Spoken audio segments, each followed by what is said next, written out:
Perkenalkan, nama saya Wika Ratna Apriliawati, PCKS kelas 2. Di sini saya akan membahas analisis 9 langkah pengambilan keputusan. Langkah yang pertama adalah nilai-nilai yang saling bertentangan dalam kasus ini adalah situasi dan kondisi dilema moral yang dihadapi oleh Tari. Tari menghadapi konflik batin antara logika untuk bertindak jujur dan menjaga persahabatan. Nilai kebajikan yang harus dilakukan menjadi hal yang berat ketika seseorang menghadapi dilema moral. Langkah yang kedua adalah siapa saja yang terlibat langsung dalam kasus ini. Yang terlibat langsung adalah Tari dan Rara. Langkah yang ketiga adalah fakta-fakta apa saja yang relevan terhadap kasus ini.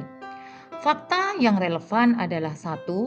Nina kehilangan dompet ketika berada di perpustakaan. 2. Tari melihat Rara menemukan dompet di perpustakaan dan memasukkan dalam tasnya. Yang ketiga adalah sudah ada pengumuman kehilangan dompet dari pihak sekolah, tapi Rara belum mau mengembalikannya.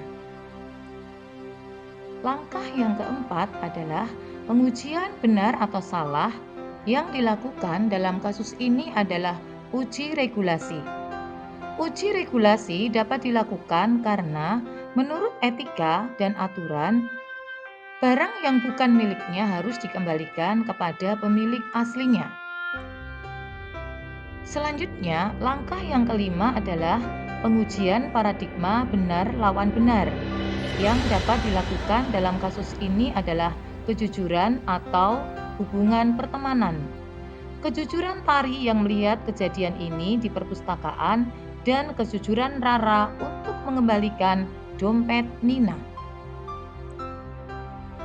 Langkah yang keenam adalah prinsip resolusi yang berbasis hasil akhir. Tari dapat melakukan pendekatan humanisme dengan Rara dan berdiskusi dengan Busri tanpa menyudutkan Rara. Karena situasinya Rara tidak sengaja menemukan dompet, bukan sengaja mengambil atau mencurinya. Langkah yang ketujuh adalah, adakah opsi lain yang lebih kreatif, adil, dan bijak? Langkah yang ketujuh menggunakan opsi trilema dengan melibatkan pihak ketiga. Jika di dalam perpustakaan terdapat CCTV, maka dapat digunakan untuk melihat situasi yang telah terjadi. Namun, jika tidak ada, maka dapat melibatkan Busri sebagai penengah tanpa menghakimi Rara.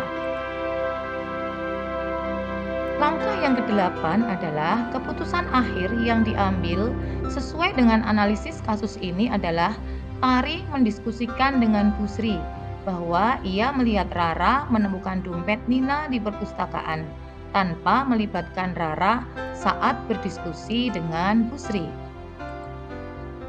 Langkah kesembilan adalah pelajaran yang dapat diambil dari pengambilan keputusan ini adalah pengambilan keputusan bukan hal yang mudah, seperti hanya berkata ya dan tidak, namun suatu proses yang melibatkan banyak hal dan banyak pihak supaya dapat menghasilkan keputusan yang tidak merugikan, menyudutkan pihak tertentu sehingga tidak merusak situasi dan suasana lingkungan yang sudah terbentuk secara positif.